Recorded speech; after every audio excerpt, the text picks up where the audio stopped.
Hello, welcome to my YouTube channel. आप लोग कैसे हैं? मैं आशा करती हूँ कि आप लोग अच्छे ही होंगे। आज मैंने मुंशी प्रेमचंद की एक अच्छी कहानी कजाकी को लेकर आई हूँ। आज हम कजाकी कहानी को सुनेंगे, तो चलिए आइए कजाकी कहानी को सुनते हैं। मेरी बाल स्मृतियों में कजाकी एक ना मिटने वाला व्यक्ति है। आज 40 साल गुजर गए। कजाकी की मूर्ति अभी तक आंखों के सामने नाच रही हैं। मैं उन दिनों अपने पिता के साथ आजमगढ़ की एक तहसील में था। कजाकी जात का पासी था, बड़ा ही हंसमुख, बड़ा ही साहसी, बड़ा ही जिंदा दिल।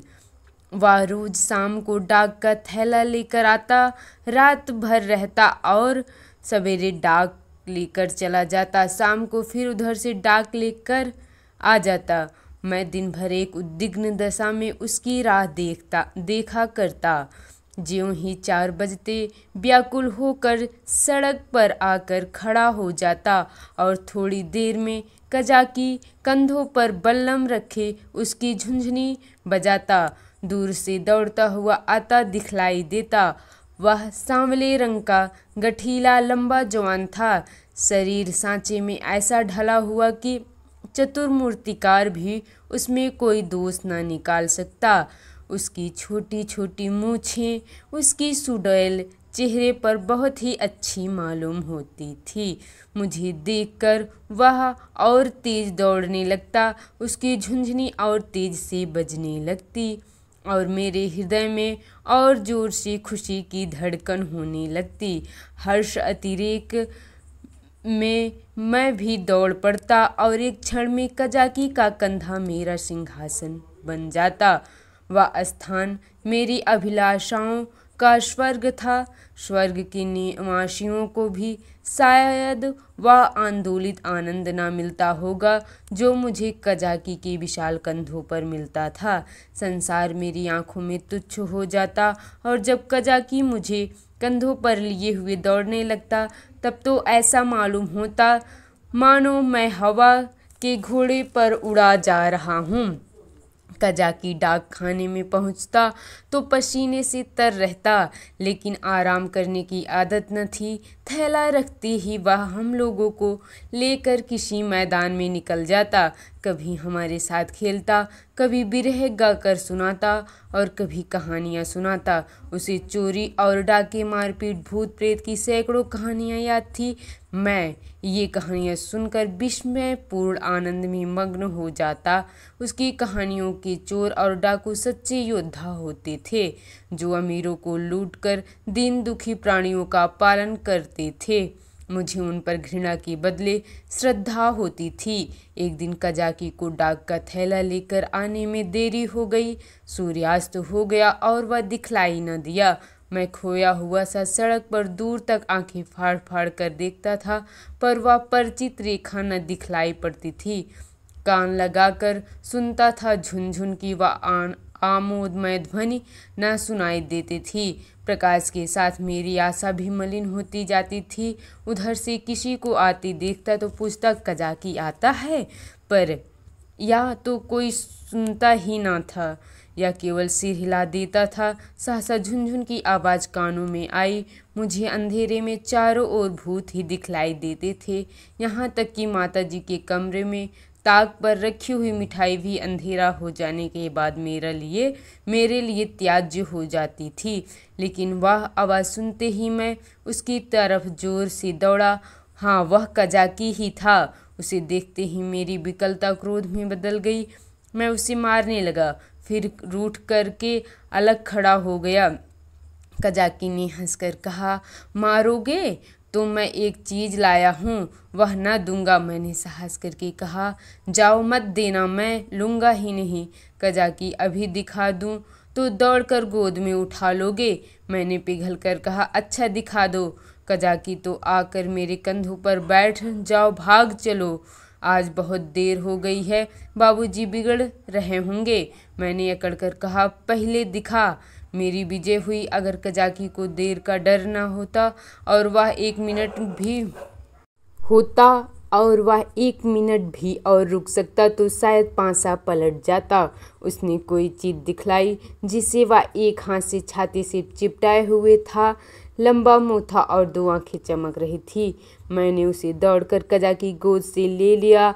यह हिरन का बच्चा था। आह, मेरी उस खुशी का कौन अनुमान करेगा।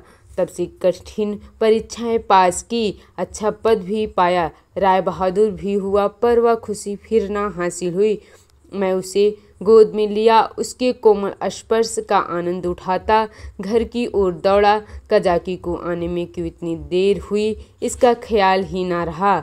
मैंने पूछा, यह कहाँ मिला कजाकी? कजाकी, भैया, यहाँ से थोड़ी दूर पर एक छोटा सा जंगल है, उसमें बहुत से हिरन हैं। मेरा बहुत जी चाहता था कि कोई बच्चा मिल जाए तो तुम्हें दूं। आज यह बच्चा हिरनों के झुंड के साथ दिखलाई दिया। मैं झुंड की ओर दौड़ा तो सब के सब भागे। यह बच्चा भी भागा, लेकिन मैंने पीछा न छोड़ा और हिरन तो बहुत दूर निकल गए। यही पीछे रह गया। मैंने इसे पकड़ लिया, इसी से इतनी देर हुई। यूं बातें करते हम दोनों डाक खाने पहुँचे। बाबूजी ने मुझे न देखा, हिरन के बच्चे को भी न देखा। कजाकी ही पर उनकी निगाह पड़ी। बिगड़ कर बोले, आज इतनी देर कहाँ लगाई? अब थैला लेकर आया है, उसे लेकर क्या करूं? डाक तो चली गई। बता, तूने इतनी देर कहाँ लगाई? कजाकी के मुंह से आवाज न निकली। बाबूजी ने कहा, तुझे शायद अब नौकरी नहीं करनी है। नीच है ना, पेट भरा तो मोटा हो गया, जब भूखों मरने लगेगा तो आंखें खुलेगी। कजाकी चुपचाप खड़ा रहा। बाबूजी का क्रोध और बढ़ा। बोले, अच्छा थैला रख दे और अपने घर की राह ले। सुअर अब डाक लेके आया है, तेरा क्या बिगड़ेगा? जहाँ चाहेगा मजूरी कर लेगा, माथे तो मेरे जाएगी, जवाब तो मुझसे तलब होगा। कजाकी ने रुआसी होकर कहा, सरकार, अब कभी देर ना होगी। बाबूजी, आज क्यों देर की, इसका जवाब दे। कजाकी के पास इसका कोई जवाब न था। आश्चर्य तो यह था कि मेरी भी जबान बंद हो गई। बाबूजी बड़े गुस्सेवार थे, उन्हें काम करना पड़ता था, इसी से बात बात पर झुझला पड़ते थे। मैं तो उनके सामने कभी जाता ही न था। वह भी मुझे कभी प्यार न करते थे। घर में केवल 2 बार घंटे घंटे भर के लिए भोजन करने आते थे, बाकी सारे दिन दफ्तर में लिखा करते थे। उन्होंने बार बार एक सहकारी के लिए अफसरों से विनय की थी, पर इसका कुछ असर न हुआ था। यहाँ तक कि तातील के दिन भी बाबूजी दफ्तर में ही रहते थे। केवल माताजी उनका क्रोध शांत करना जानती थी, पर वह दफ्तर में कैसे आती? बेचारा कजाकी उसी वक्त मेरे देखते देखते निकाल दिया गया। उसका बल्लम, चपरास और सापा छीन लिया गया और उसे डाक खाने से निकाल जाने की नादरी हुक्म सुना दिया। आह, उस वक्त मेरा ऐसा जी चाहता था कि मेरे पास सोने की लंका होती तो कजाकी को दे देता और बाबूजी को दिखा देता कि आपके निकाल देने से कजाकी का बाल भी बांका नहीं हुआ। किसी योद्धा को अपनी तलवार पर जितना घमंड होता है, उतना ही घमंड कजाकी को अपने चपरास पर था। जब वह चपरास खुलने लगा तो उसके हाथ काँप रहे थे और आंखों से आंसू बह रहे थे। और इस सारे उपद्रव की जड़ वह कोमल वस्तु थी जो मेरे गोद में मुंह छिपाए ऐसे चैन से बैठी हुई थी, मानो माता की गोद में हो। जब कजाकी चला तो मैं धीरे धीरे उसके पीछे चला। मेरे घर के द्वार पर आकर कजाकी ने कहा, भैया अब घर जाओ, सांझ हो गई है। मैं चुपचाप खड़ा अपने आंसुओं के वेग को सारी शक्ति से दबा रहा था। कजाकी फिर बोला, भैया, मैं कहीं बाहर थोड़े ही चला जाऊंगा, फिर आऊँगा और तुम्हें कंधों पर बैठाकर कुदवाऊंगा। बाबूजी ने नौकरी ले ली है तो क्या इतना भी न करने देंगे? तुमको छोड़कर मैं नहीं जाऊंगा। भैया, जाकर अम्मा से कह दो कजाकी जाता है, उसका कहा सुनो, माफ़ करे। मैं दौड़ा हुआ घर गया, लेकिन अम्मा जी को कुछ कहने के बदले बिलक बिलक कर रोने लगा। अम्मा जी रसोई के बाहर निकल कर पूछने लगी, क्या हुआ बेटा, किसने मारा? बाबूजी ने कुछ कहा है? अच्छा, रह तो जाऊं, आज घर आते हैं तो पूछती हूँ, जब देखो मेरे लड़के को मारा करते हैं। चुप रहो बेटा, अब तुम उनके पास कभी मत जाना। मैंने बड़ी मुश्किल से आवाज़ संभाल कर कहा, कजाकी अम्मा ने समझा, कजाकी ने मारा है। बोली, अच्छा आने दो, कजाकी को देखूं, खड़े खड़े निकलवा देती हूँ। हर कारा हो कर मेरे राजा बेटा को मारे। आज ही तो साफा बल्लम सब छिनवाए लेती हूँ। वाह, मैंने जल्दी से कहा। नहीं, कजाकी ने नहीं मारा, बाबूजी ने उसे निकाल दिया है, उसका साफा बल्लम छीन लिया, चपरास भी ले ली। अम्मा, यह तुम्हारे बाबूजी ने बहुत बुरा किया। वह बेचारा अपने काम में इतना चौकस रहता है, फिर उसे क्यों निकाला? मैंने कहा, आज उसे देर हो गई थी। अम्मा ने बहुत आंखें दिखाई, मगर यहाँ इतनी सब्र कहाँ। अम्मा ने कहा, कह देना सब कुशल है। मैंने कहा, यह भी कह देना कि भैया ने बुलाया है। ना जाओगे तो फिर तुमसे कभी ना बोलेंगे। हाँ, बाबूजी खाना खाकर निकल आए थे, तौलिए से हाथ मुंह पोंछते हुए बोले, और यह भी कह देना कि साहब ने तुमको बहाल कर दिया है। जल्दी जाओ, नहीं तो कोई दूसरा आदमी रख लिया जाएगा। औरत ने अपना कपड़ा उठाया और चली गई। अम्मा ने बहुत पुकारा, परवाह न रुकी। शायद अम्मा जी उसे सीधा देना चाहती थी। अम्मा ने पूछा, सचमुच बहाल हो गया बाबूजी? और क्या झूठी ही बुला रहा हूँ? मैंने तो 5वें ही दिन बहाली की रिपोर्ट की थी। अम्मा, हया तुमने अच्छा किया। बाबूजी, उसकी बीमारी की यही दवा है। प्रातःकाल मैं उठा तो क्या देखता हूँ कि कजाकी लाठी देखता हुआ चला आ रहा है। वह बहुत दुबला हो गया था, मालूम होता था बूढ़ा हो गया है। हरा भरा पेड़ सूखकर ठूठा हो गया था। मैं उसकी ओर दौड़ा और उसके कमर से चिपट गया। कजाकी ने मेरे गाल चूमे और मुझे उठाकर कंधों पर बैठा लाने की चेष्टा करने लगा, पर मैं न उठ सका। तब वह जानवरों की भांति भूमि पर हाथों और घुटनों के बल खड़ा हो गया और मैं उसकी पीठ पर सवार होकर डाकखाने की ओर चला। मैं उस वक्त फूला न समाता था और शायद कजाकी मुझसे भी ज़्यादा खुश था। बाबूजी ने कहा, कजाकी तुम बहाल हो गए हो, अब कभी देर न करना। कजाकी रोता हुआ पिताजी के पैरों पर गिर पड़ा, मगर शायद मेरे भाग्य में दोनों सुख भोगना ना लिखा था। मुन्नू मिला तो कजाकी छूटा, कजाकी आया तो मुन्नू हाथ से गया, और ऐसा गया कि आज तक उसके जाने का दुख है।